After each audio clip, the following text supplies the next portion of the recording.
Assalamualaikum warahmatullahi wabarakatuh. Perkenalkan nama saya Diandra Kali dari Teknik Elektronika. Ini saya di rumah 9 242. Di sini saya akan menjelaskan yaitu IPS dari 21 dari 2009. Sama ada kesulitan. Di sini ada komponen dan yang pertama yaitu ada R1 dan R.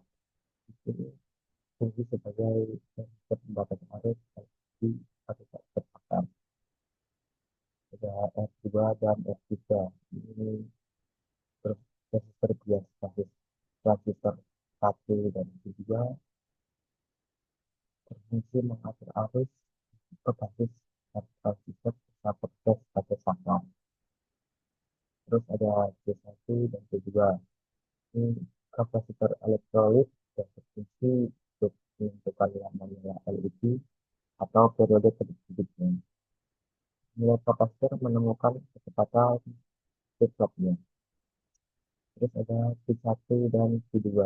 Itu transistor NPN yang berfungsi sebagai saka elektronik. Keduanya bekerja bergantian atau flip-flop untuk menyalakan LED. Terus ada D1. D1 ini indikator visual dan akan tersebut bergantian nilai kerja rangkaiannya. Terus ada ini menit masuk sumber tegangan DC memberikan energi agar rangkaian kerja. Biasanya sekitar 5 sampai 9 volt DC. Yang kedua ada cara kerja rangkaiannya. Rangkaian ini adalah multiplikator asapul atau flip-flop. Saat diberi tekanan, salah satu transistor misalnya di satu akan lebih cepat aktif karena perbedaan skill antara komponennya. Saat satu aktif, LED satu akan menyala. Sedangkan di bagian mati, LED dua akan dipecahkan. Kapasitor P1 dan P2 akan mengisi dan mengosongkan muatan melalui resistor sehingga di beberapa saat padahal resistor bekerja. Proses ini terulang menghasilkan kutipan LED kejadian atau flip-flop. Yang ketiga ada kendala dan potongan teknis dan penyelesaiannya. Jika terbalik, yang pertama jika terbalik kapasitor bisa retak atau meledak. Solusinya selalu cek standar polaritas terus jamin sebelum dipasang. Yang kedua adalah transistor tidak bekerja atau LED tidak menyala. Itu bisa karena sakit transistornya salah atau basis kolektor emitter-nya juga salah. Solusinya cek datasheet BP547 sebelum menyambung. Terus LED mati terus. Bisa karena tidak. Bisa karena tidak ada resistor pembatas atau arus terlalu besar. Solusinya itu yaitu pastikan seri LED R1 dan R4 ini sesuai. Terus ada frekuensi tentu tidak sesuai. Itu karena nilai kapasitor atau resistor dia salah. Biasanya ubah ke 1, C2 atau R2 dan R3 untuk mengatur frekuensinya. Yang keempat ada tips and trick ketika mengerjakan. Gunakan breadboard dulu untuk uji coba sebelum dompet permanen. Kalau LED tidak benar-benar menyala, coba cek polaritas komponennya. Untuk mendapatkan kehidupan lebih lambat, menggunakan kapasitor lebih besar, menggunakan power supply stabil, misalnya adapter 5 volt dan adapter 9 volt, agar hasil lebih konsisten. Simulasi di software, misalnya seperti ini di Proteus, belum dirakit di situ. Terus ada dropship 2.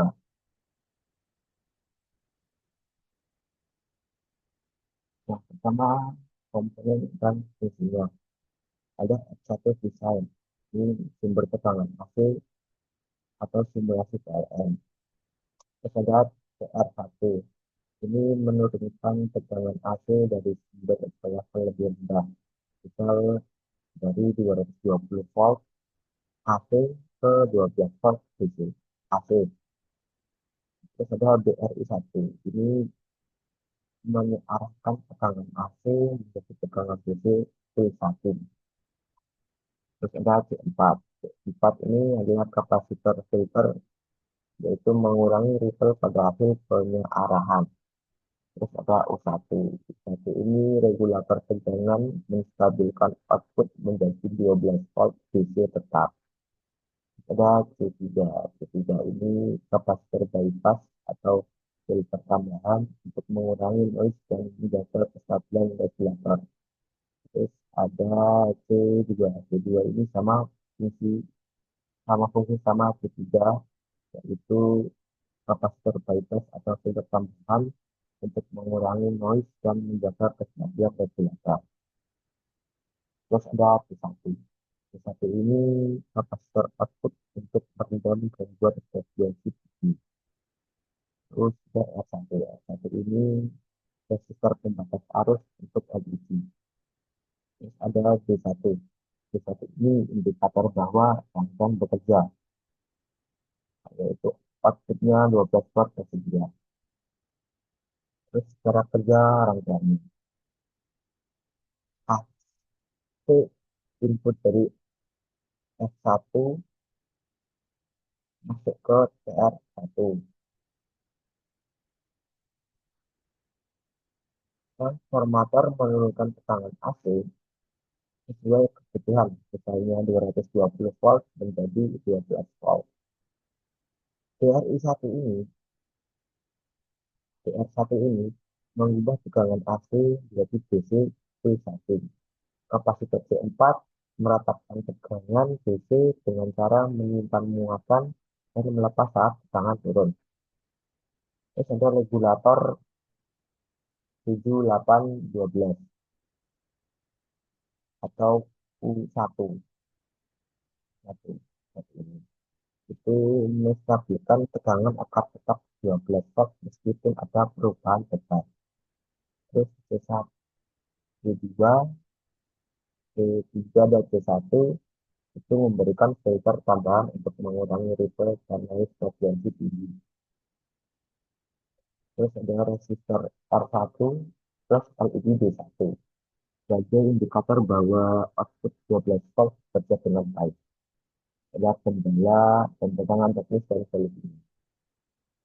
Tegangan yang pertama, tegangan tidak stabil atau ripple besar. Tambahkan kapasitor filter dengan nilai lebih besar. Yang kedua, LED tidak menyala. Itu bisa karena voltage LED terbalik, atau resistor terlalu besar, atau juga daya input kurang. Terus IC 7812 panas berlebihan.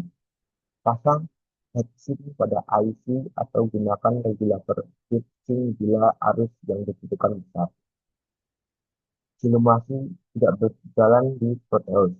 Pastikan parameter desain transformator dan nilai kapasitor sudah benar. Dan ada tips and triknya. Selalu cek kualitas kapasitor elektrolit, jangan sampai terbalik.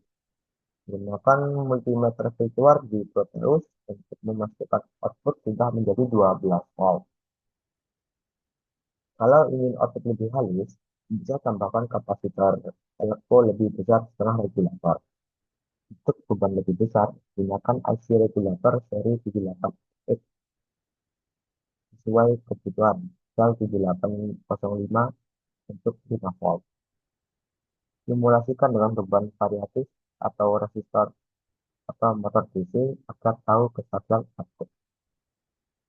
Terus kemudian bisa jadi dua, terus lanjut ke jadi yang ketiga. Yang pertama, komponen dan fungsinya. D1. Ini sumber tekanan DC untuk memberi daya ke rangkaian. Terus ada Q1.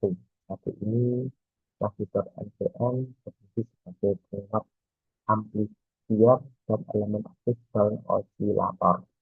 Terus ada R1. R1 ini transistor bias untuk memberikan arus basis awal ke transistor. Terus ada T1. T1 ini kapasitor pembentuk jaringan resonansi LC dan kopling. Ini L1. L1 ini indikator yang membentuk rangkaian tangki L atau LC circuit bernama T1 bersama T1 dan T2 untuk menghasilkan frekuensi osilasi. Ada C4. C4 ini kapasitor kopling atau decoupling untuk memblokir komponen DC masuk ke input. Terus ada I atau P. Ini tempat masuknya sinyal yang dibutuhkan. Terus ada O per P. Ini tempat pemasukan sinyal jika dibutuhkan.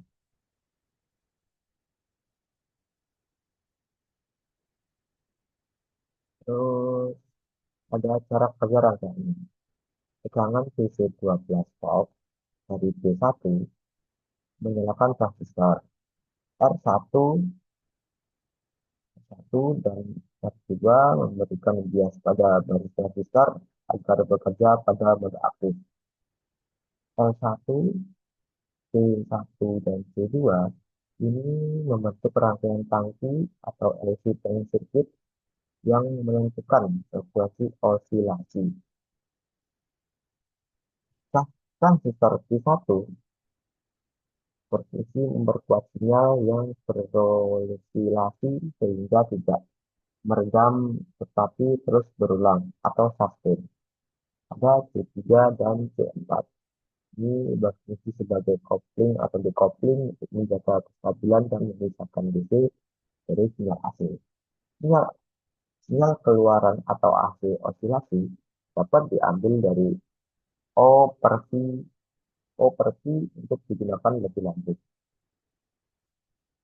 Intinya, rangkaian ini bekerja sebagai pembangkit frekuensi atau RF osilator yang menghasilkan gelombang sinusoidal pada frekuensi tertentu sesuai nilai L dan C. Yang ketiga ada kendala, tantangan, atau teknis dan solusinya. Yang pertama, tidak terjadi osilasi. Bias transistor salah satu nilai komponen L dan C tidak sesuai perbaiki biasing dan hitung ulang LC tank.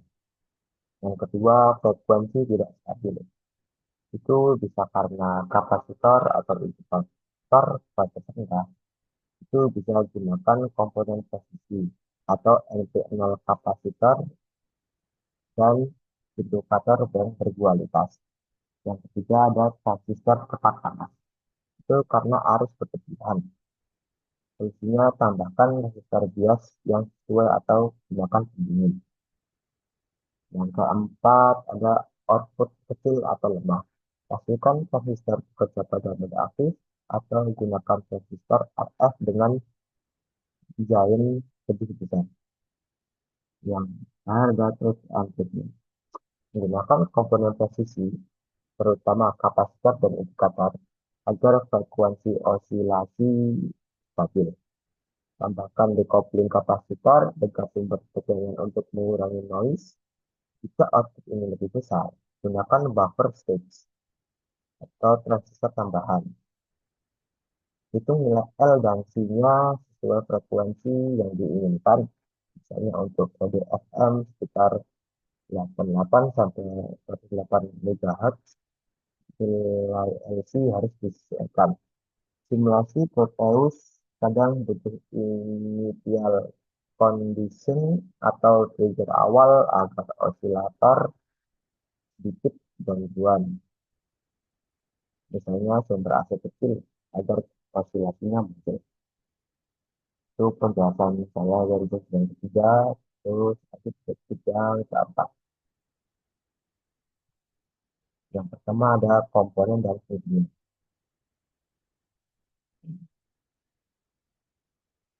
Pertama ada OPANC 4 LM741. Itu digunakan sebagai penguat dan pembentuk sinyal atau komparator, integrator, transmit trigger atau inverting amplifier. Terus ada R1, R1, R sampai dengan R yang ke-6. Ini resistor pembatas arus dan penentu nilai penguatan serta konstanta waktu pada rangkaian osilator. Terus ada D1, D1 hingga D3. D3 dia itu dioda berfungsi, itu dioda berfungsi sebagai pembatas atau penyearah parsial atau juga pengendali amplitudo sinyal. Terus ada J1 sampai J4. Itu terminal input dan output untuk menghubungkan sumber sinyal maupun alat ukur. Generator sinyal atau simbol lingkaran merah dengan gelombang itu sebagai sumber input gelombang. Misal sinyal sinus atau tidak. Saja osiloskop virtual itu untuk melihat bentuk gelombang hasil keluaran rangkaian.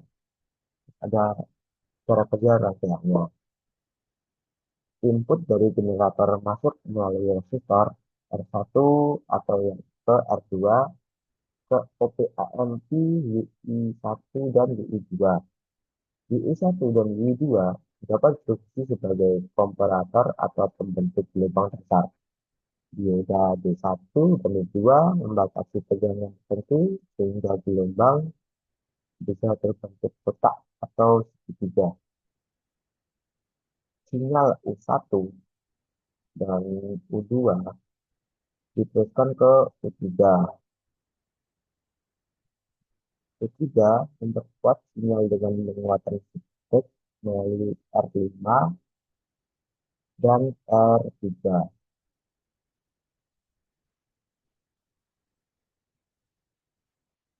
D3, D3 itu D3 ini memberikan kipling atau proteksi agar bentuk gelombang stabil.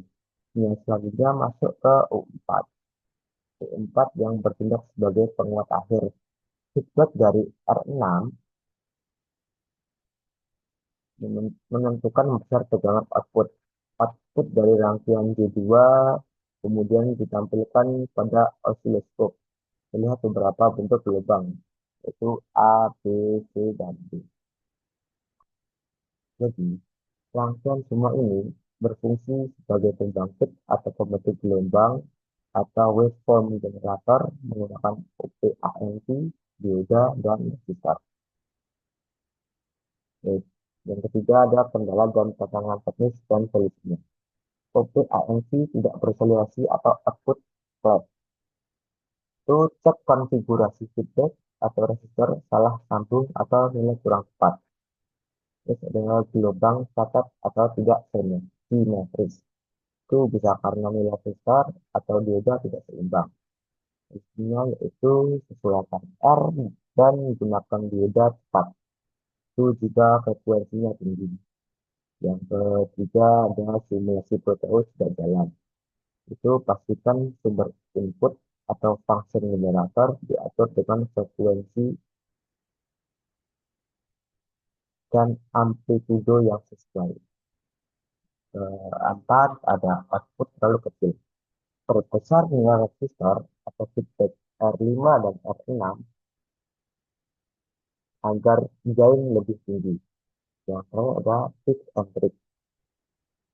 Menggunakan sumber input jenis 1 kHz untuk hasil yang mudah diamati di osiloskop.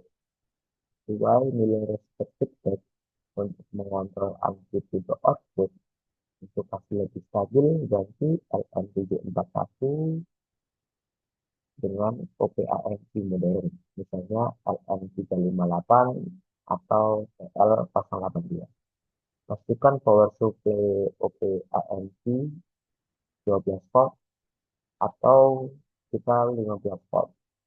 Sudah benar gitu terus, karena jika tidak diberi suplai, output akan langsung diam, tidak berjalan atau tidak berjalan. Terus periksa jalur ground itu karena osilator atau komparator OPAMP sangat sensitif terhadap ground yang salah. Itu saja penjelasan saya dari basic yang keempat. Terus kita lanjut ke basic yang kelima. Yang pertama ada komponen dan fungsinya. Yang pertama ada baterai, atau baterai. Ini sumber tekanan DC untuk suplai IC55 dan transistor. Terus ada SW, SPST yang low. Ini saklar untuk memilih mode atau mengatur input trigger. High ini juga sama fungsinya sama yang low itu fungsinya saklar untuk memilih mode atau mengatur input trigger. Misalnya manual control. Terus ada R1, R2, R3, dan R4. Ini resistor pembatas arus dan pengatur waktu atau juga disebut timing resistor. Terus ada T1. Ini kapasitor timing bekerja sama dengan resistor untuk menentukan pulsa atau timing IC55 ini. Terus ada DI1. DI1 ini berfungsi sebagai pembangkit pulsa atau mode monostable atau astable untuk menginstal transistor. Terus ada terminal dari enam resistor bias sebagai transistor P1. Terus ada P1. Ini transistor NPN berfungsi sebagai driver untuk menentukan coil relay. Terus ada RL1. Ini sebagai saklar elektronik yang mengisikan rangkaian DC mengendalikan beban AC atau lampu. Terus ada D1 ini dioda playback, melindungi transistor lewat tegangan balik saat relay off. Terus ada L1. L1 ini beban yang dikendalikan oleh relay. Ada desain. Desain ini sumber tekanan AC untuk lampu.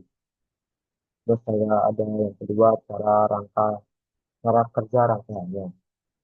Pertama, chip power on. Rangkaian dapat supply DC baterai.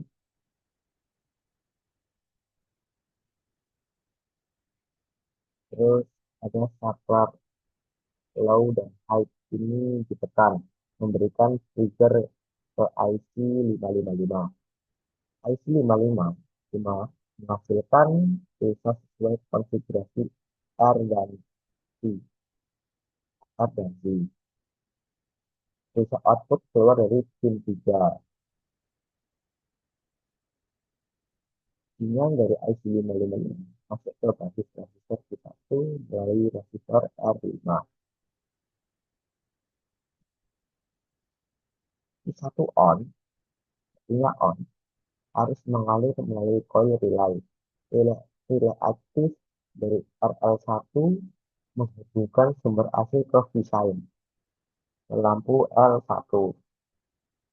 Lampu menyala saat pulsa IC55 habis, Q1 off, relay mati, dan lampu padam.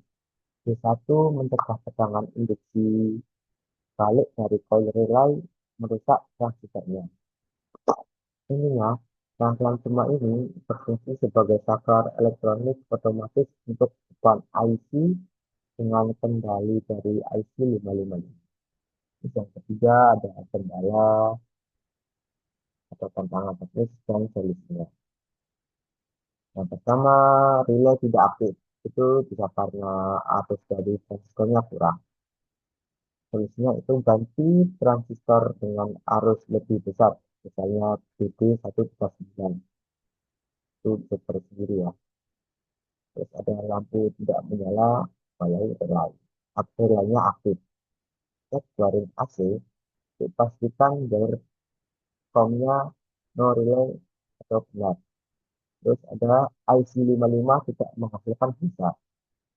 Fungsinya yaitu periksa nilai R dan C atau salah pasang atau nilainya terlalu besar atau kecil.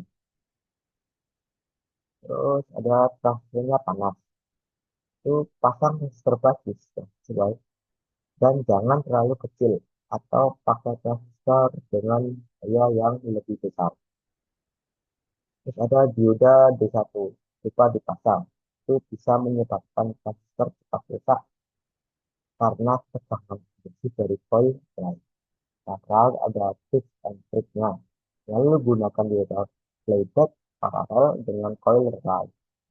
Pastikan suplai DC untuk IC55 stabil atau gunakan baterai dan juga aplikasi DC yang cukup. Jika ingin beban lebih besar, gunakan relay arus tinggi atau SR. Juga yaitu singkatan dari solid state relay. Jika ingin lampu menyala lebih lama dan lebih singkat, ubah R4 atau T1-nya diubah. Itu bisa mengatur waktu kerja isi 55-nya. Untuk keamanan, pisahkan jalur DC, kontrol, dan IC ban dengan baik. Setelah penjelasan saya dari Joksi dan kali ini. Klasik yang keenam.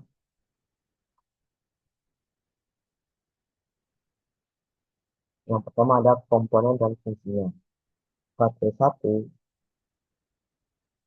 yang pertama ada bat satu itu baterai. Itu sumber tegangan DC untuk suplai IC555.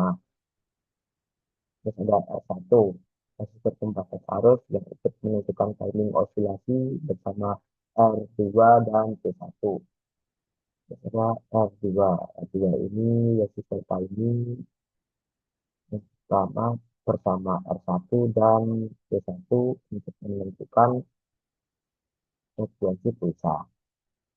Ada C1. C1 ini kapasitor timing untuk menentukan periode on off output 555. Terus ada T2. T2 ini kapasitor kecil atau biasanya untuk filter decoupling agar kerja IC55-nya lebih stabil itu untuk mencegah miss. Terus ada U1.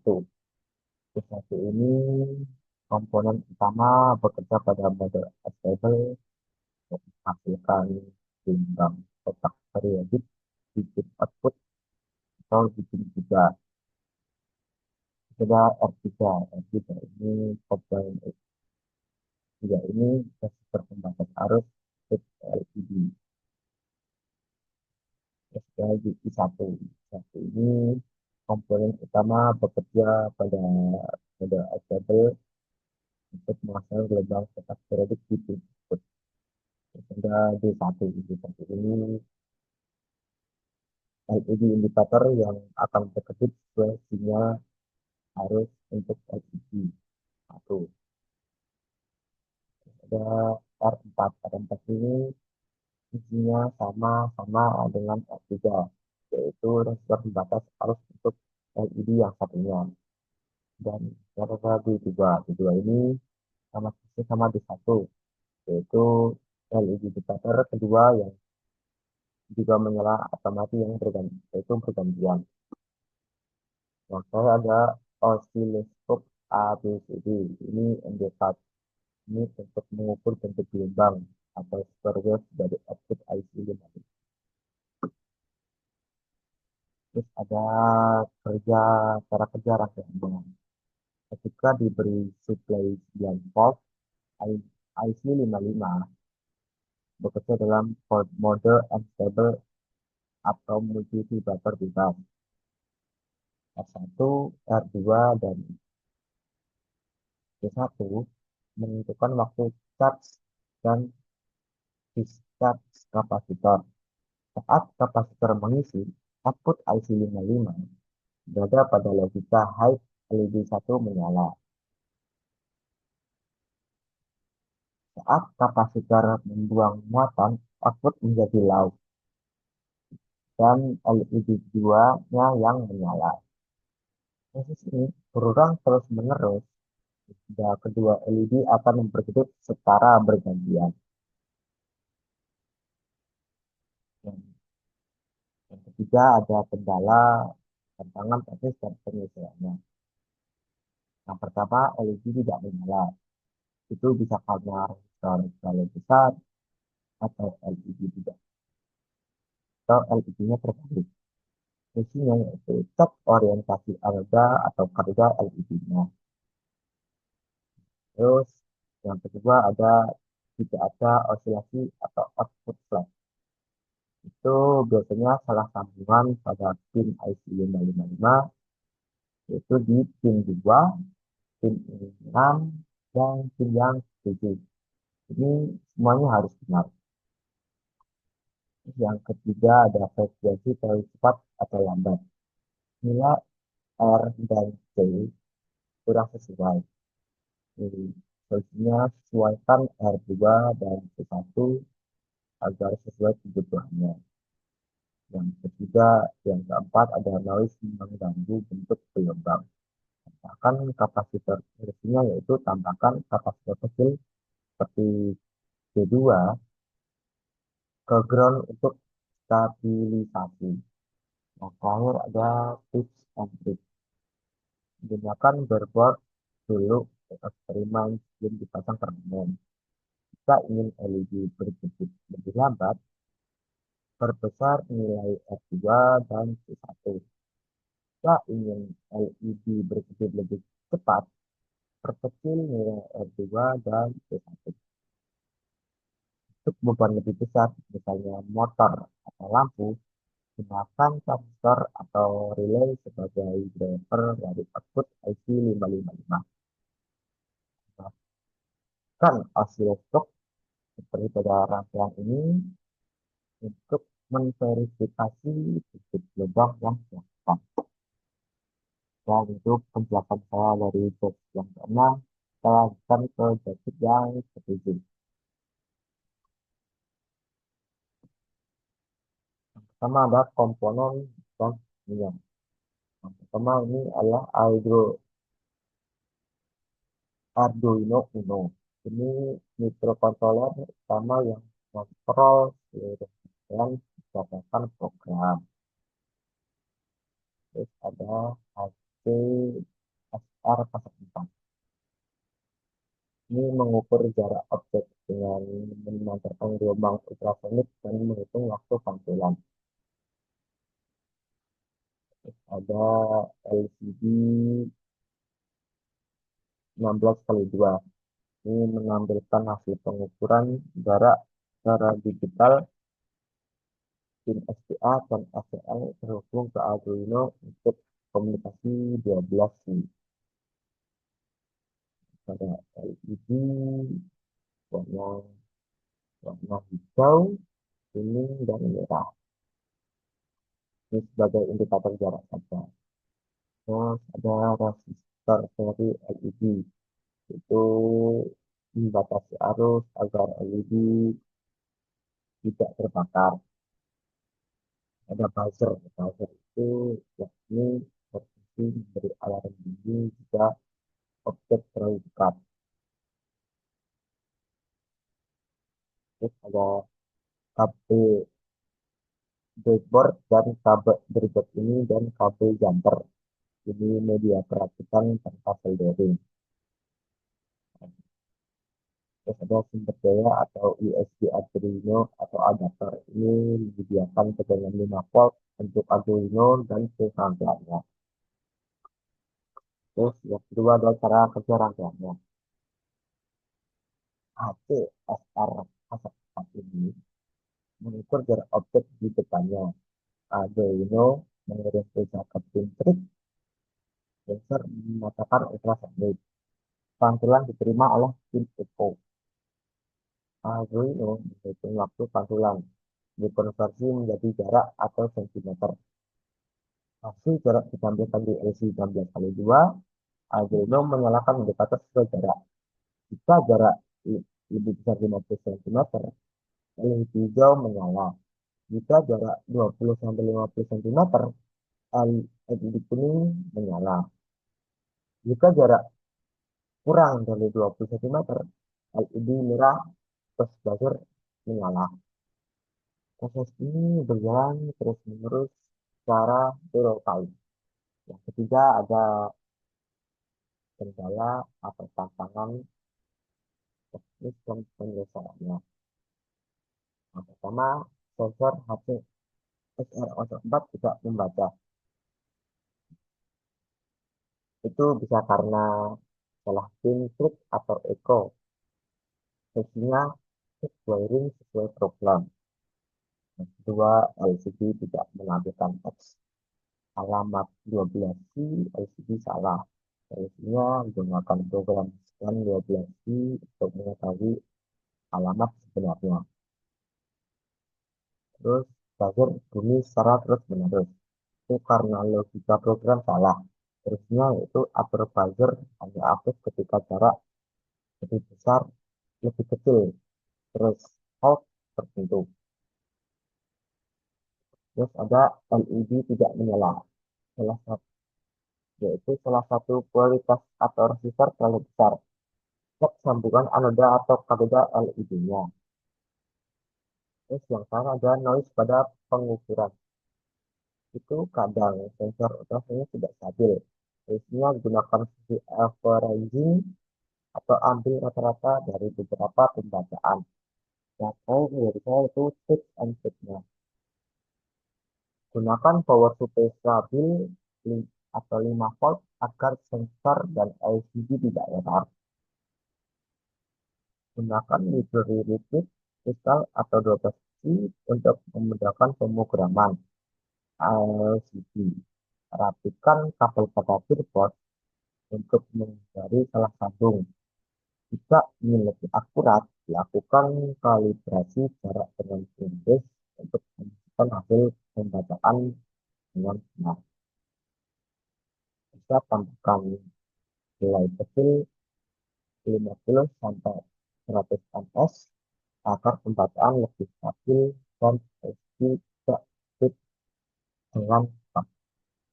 Itu penjelasan saya dari jawaban itu. Kita akan lanjutkan basic yang ke-8.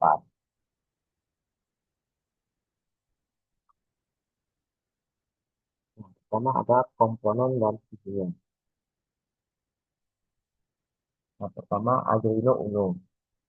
Itu fungsi sebagai microcontroller yang memproses kode, program, dan mengendalikan seluruh sistem.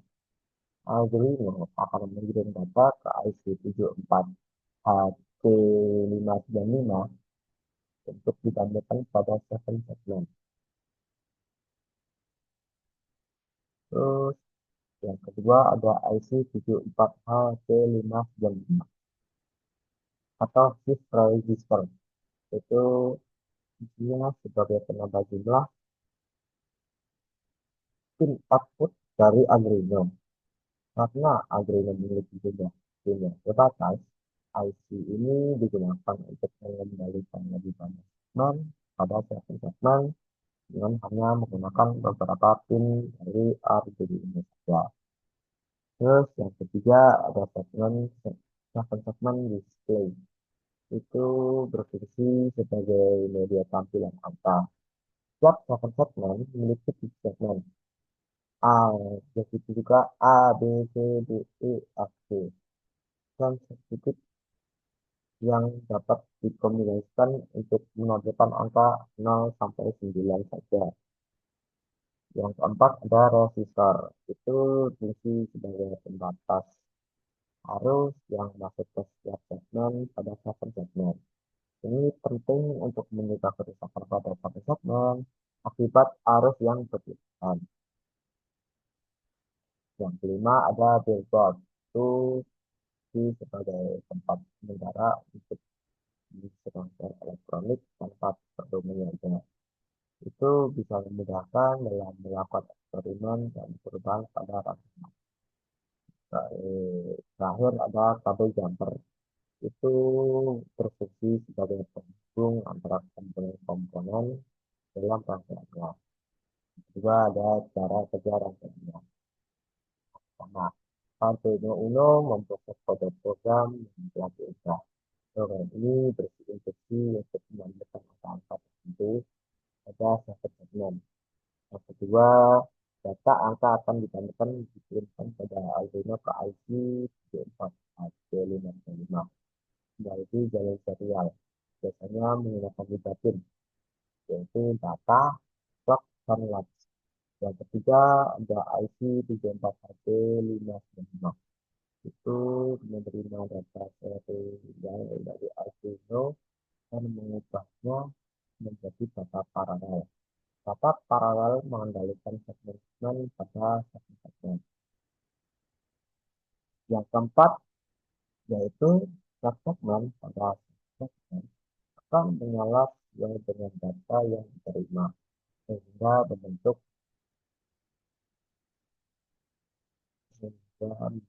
angka yang diinginkan. Yang kelima, resistor dipasang pada setiap jalur segmen untuk membatasi arus dan mencegah kerusakan pada satu segmen.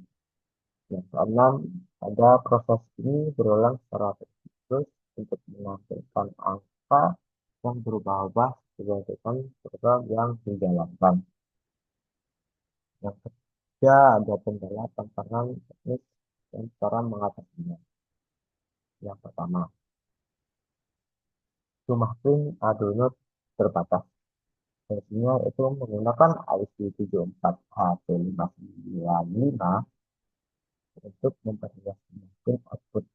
Dengan IC ini kita dapat menggunakan output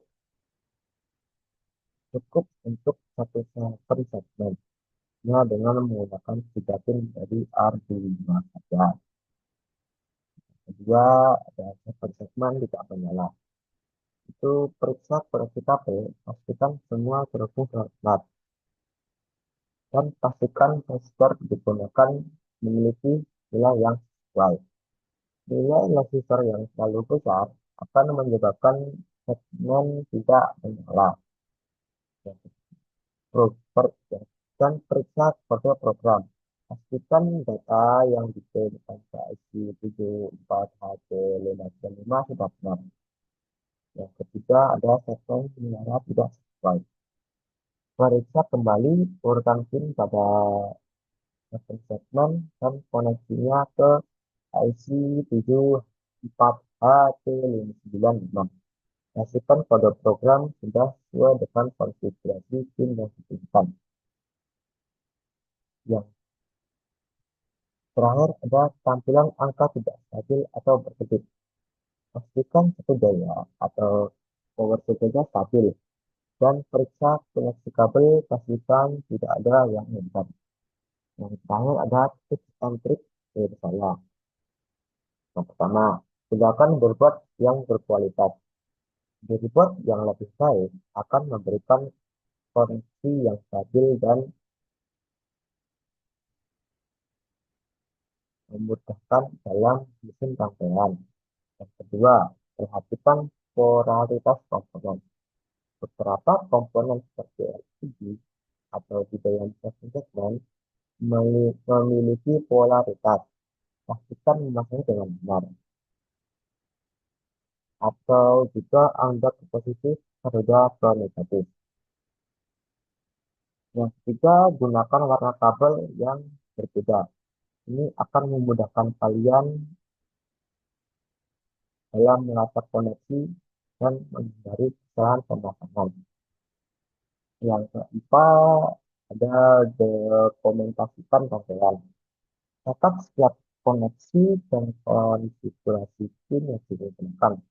Ini akan ini akan sangat membantu saat melakukan debugging atau modifikasi di kemudian hari.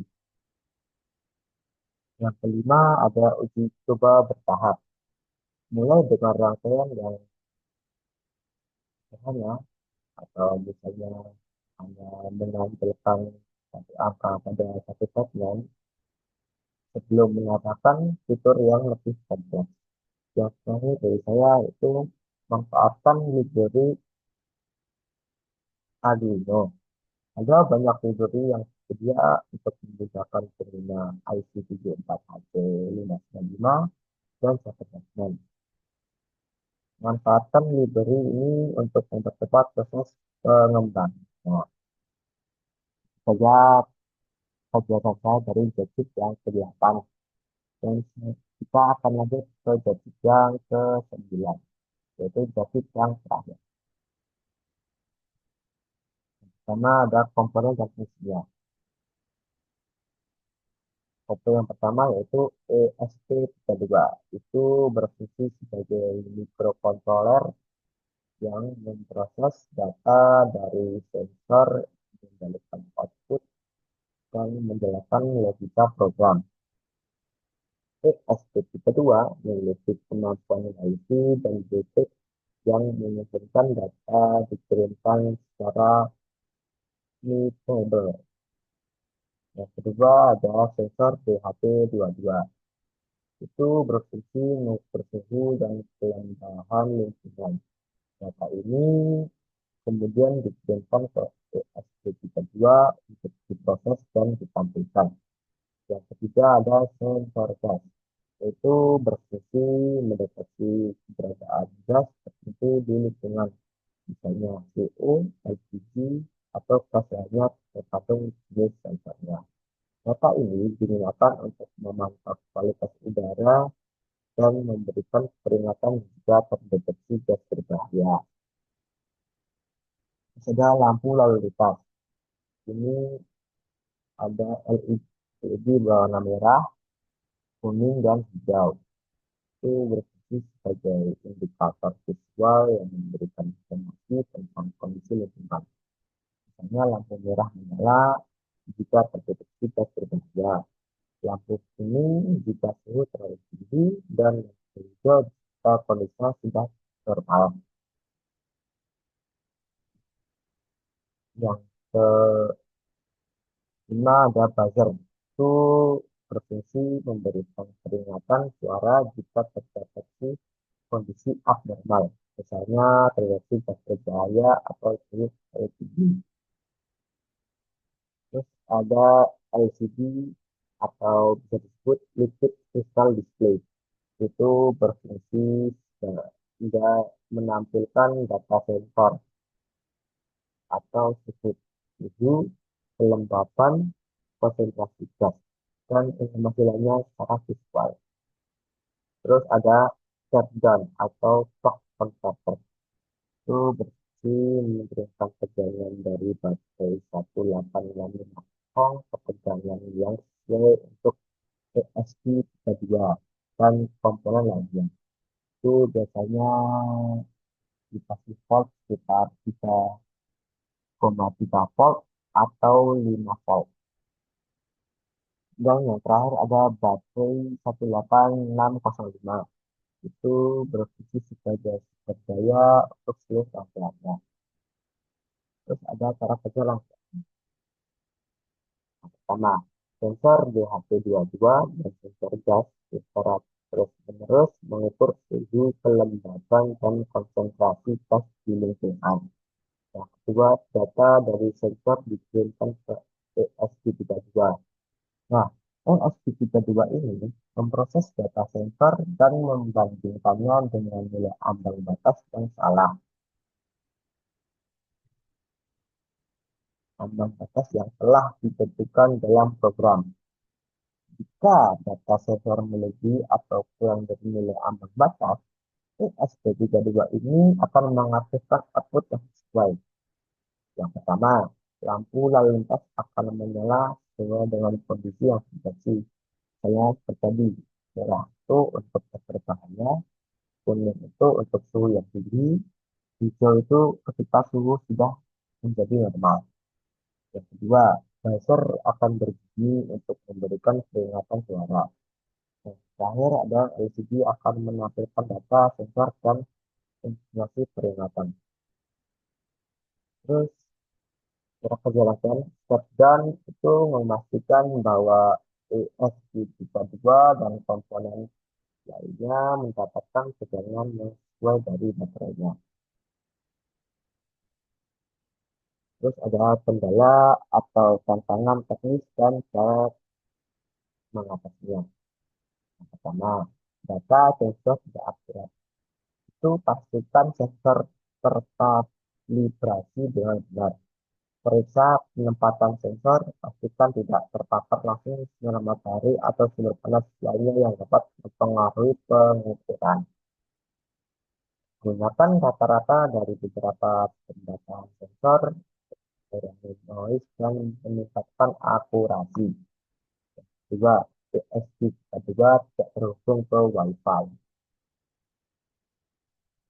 Periksa konfigurasi Wi-Fi pada kode program. Pastikan sinyal Wi-Fi kuat dan stabil. Coba restart PSP tutorialnya dan router Wi-Fi-nya. Jika LCD tidak menghasilkan data, periksa koneksi kabel antara USB32 dan LCD. Pastikan inisialisasi LCD pada kode program sudah benar. Periksa kontras LCD, mungkin perlu disesuaikan agar tampilan terlihat jelas. Yang ketiga, baterai cepat habis. Optimalkan kode program untuk mengurangi konsumsi daya, misalnya dengan menggunakan mode sleep saat tidak ada aktivitas, menggunakan baterai dengan kapasitas yang lebih besar, pertimbangkan menggunakan panel surya sebagai sumber daya tambahan. Dan yang terakhir ada tips and trick, gunakan library yang tepat. Ada yang pertama, gunakan library yang tepat. Ada banyak library yang tersedia untuk SP32 dan sensor yang digunakan. Manfaatkan library Manfaatkan library ini untuk mempermudah proses pengembangan. Yang kedua, uji coba bertahap. Mulai dengan menguji setiap komponennya secara terpisah sebelum mengembangkannya menjadi satu sistem. Ketiga, gunakan debugging tools. Manfaatkan fitur debugging pada ID Arduino untuk mencari dan memperbaiki kesalahan pada kode program. Yang keempat, perhatikan penggunaan pin. Pastikan setiap komponen terhubung ke pin ESP32 yang benar sesuai dengan kode program. Yang kelima, gunakan casing yang tepat. Jika rangkaian akan digunakan di luar ruangan, gunakan casing yang tahan air dan tebu untuk melindungi komponen dari keberhasilan. Dan yang terakhir, lakukan kalibrasi secara berkala. Kalibrasi sensor secara berkala untuk memastikan data yang dihasilkan tetap akurat. Itu saja penjelasan saya dari gadget 1 dengan gadget yang ke-9. Mohon maaf kalau penjelasan saya kurang atau kurang tepat, hanya saya tidak masih belajar tentang rangkaian-rangkaian semua ini.